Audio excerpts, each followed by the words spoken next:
আপনারা দেখছেন মিতাস কিচেন। মিতাস কিচেনে সবাইকে ওয়েলকাম। আজ আমি আপনাদের তেল ছাড়া একদম টেস্টি এবং হেলদি একটি রেসিপি দেখাবো। আর আশা করি দেখে বুঝতে পারছেন যে রেসিপিটি কতটা নরম হয়েছে। আর এই রেসিপিটির নাম জানা থাকলে অবশ্যই আমায় কমেন্ট করে জানাবেন। আর ভিডিও শেষে আমি রেসিপিটির নাম নিশ্চয়ই বলে দেবো।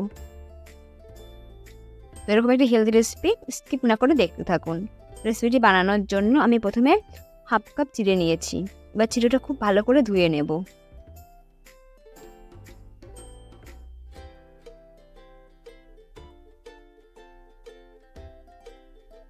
চিড়েটা আমি খুব ভালো করে ধুয়ে নিয়েছি।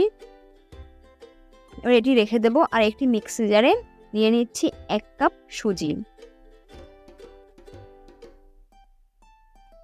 আর এখানে দিয়ে দেবো টেস্ট অনুযায়ী সামান্য পরিমাণে নুন। আর দিয়ে দেবো 1 চা চামচ চিনি। আর যে চিড়েটি আমি ধুয়ে পরিষ্কার করে রেখেছিলাম সেই চিড়েটি দিয়ে দিচ্ছি।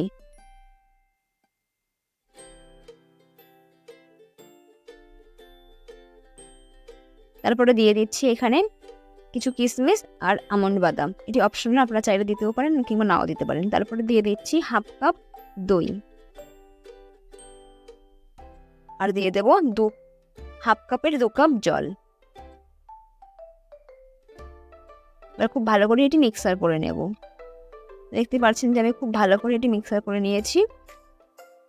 এবার এটি একটি পাত্রে ঢেলে নিয়েছি। এই ঘনত্বটা দেখে বুঝতে পারছেন যে এটি কিন্তু খুব পাতলা কিংবা খুব ঘন নয়। এবার 10 মিনিটের জন্য ঢেকে রেখে দিলাম। 10 মিনিট পরে ঢাকনাটা খুলে নিচ্ছি। আর এখানে দিয়ে দিচ্ছি বেকিং সোডা। আপনারা চাইলে কিন্তু বেকিং সোডার পরিবর্তে এখানে ইনোরও ব্যবহার করতে পারবেন। বেকিং সোডাটা খুব ভালো করে মিশিয়ে নিচ্ছি। এবার এই রেসিপিটি তৈরি করে নেব। তার জন্য আমি একটি ননস্টিকের প্যান বসিয়ে দিয়েছি। এখানে খুবই সামান্য পরিমাণে একটুখানি তেল দিয়ে নেব। আর এই তেলটি কিন্তু আমি শুধু প্রথমবারই ব্যবহার করব। শুধু কাজে তেলটি মুছে নিলাম। যে ব্যাটারটি তৈরি করে রেখেছি সেখান থেকে একটি হাতের সাহায্যে 1 হাতা ব্যাটার আমি দিয়ে দিচ্ছি। তো এইভাবেই এটি প্রায় 2 মিনিটের মতো রেখে দিতে হবে। আর অবশ্যই গ্যাসের ফ্লেমটা একদম লো করে রাখতে হবে। কোনো নাড়াচাড়া করার দরকার নেই, এইভাবেই রেখে দিতে হবে। তো 2 মিনিট পরে দেখতেই পারছেন এর কালারটাও চেঞ্জ হয়ে গেছে। এর কাঁচা ভাবটা কিন্তু আর নেই। দেখতে পাচ্ছেন হাতে কিন্তু লেগে যাচ্ছে না। এটা খুব ভালোভাবে তৈরি হয়ে গেছে। এটা আমি উল্টে নেব। উল্টে অপোজিটে একটুখানি চেপে নিলেই কিন্তু এটা তৈরি হয়ে যাবে। তৈরি হয়ে গেছে। এবার এটি তুলে নিচ্ছি। আমি আপনাদের আরও একটি বানিয়ে দেখাচ্ছি। আমি কিন্তু আর তেলের ব্যবহার করব না।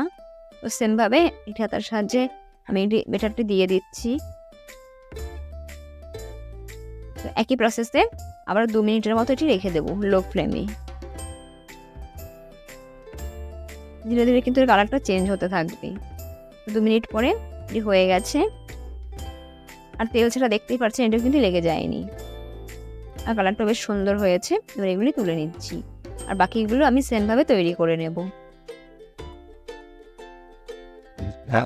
রেসিপিটি কেমন লাগলো অবশ্যই আমায় কমেন্ট করে জানাবেন। আর রেসিপিটির নাম হচ্ছে অ্যাপাম।